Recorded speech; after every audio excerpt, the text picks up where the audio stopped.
अब तक हम अलग अलग टाइप के प्रेपोजिशन सीख रहे थे। चलिए अगले टाइप की तरफ बढ़ते हैं, preposition of contrast and concession.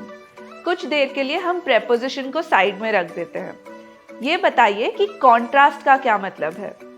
Contrast का मतलब है striking difference between two things. कुछ चीज़ें जो एक दूसरे से बिल्कुल अलग होती है, जैसे कि good and bad, black and white, ये दोनों एक दूसरे से बिल्कुल कॉन्ट्रास्ट है। कंसेशन का मतलब है वर्ड्स जैसे कि ऑल्दो और दो, जो यूज़ किए जाते हैं बिल्कुल अलग आइडिया देने के लिए, जो कि main part of the sentence से बिल्कुल अलग है। चलिए देखते हैं कि प्रेपोजिशंस ऑफ कॉन्ट्रास्ट और कंसेशन क्या क्या है। सबसे पहले है दो एंड ऑल्दो। ये दोनों वर्ड्स ऑल्टरनेटिवली एक दूसरे के साथ यूज़ किए जा सकते हैं। चलिए इन वर्ड्स के लिए कुछ एग्जाम्पल्स देखते हैं। Though she is tall and athletic, she did not get into the basketball team. Although she is tall and athletic, she did not get into the basketball team. ये दोनों एक दूसरे के लिए एक दूसरे की जगह भी यूज किए जा सकते हैं। अगले वर्ड्स है as and though। इसका एग्जाम्पल देखते हैं। Studious as he is not very popular among the teachers. Studious though he is not very popular among the teachers. ये दोनों वर्ड्स भी एक दूसरे के बजाय यूज किए जा सकते हैं। उसके बाद है in spite of and despite. In spite of being late, we could catch the train.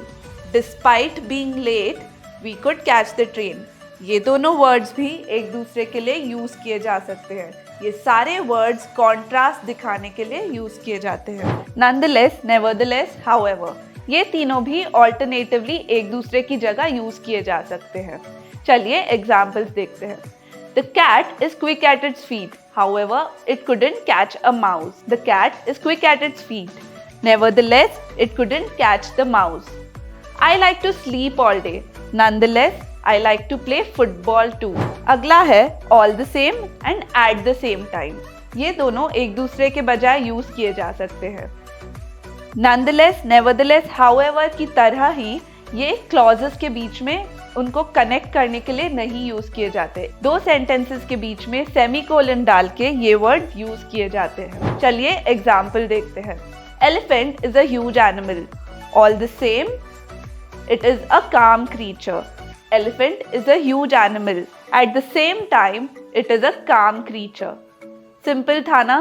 तो नोट कीजिए ये सारे हैं prepositions of contrast and concession. Though, although, as and though, in spite of and despite, nonetheless, nevertheless, however, all the same, at the same time. Simple था ना? ऐसे ही simple तरीकों से एग्जाम्पल्स के साथ इंग्लिश सीखने के लिए इंग्लिश पार्टनर हिंदी के चैनल को सब्सक्राइब कीजिए।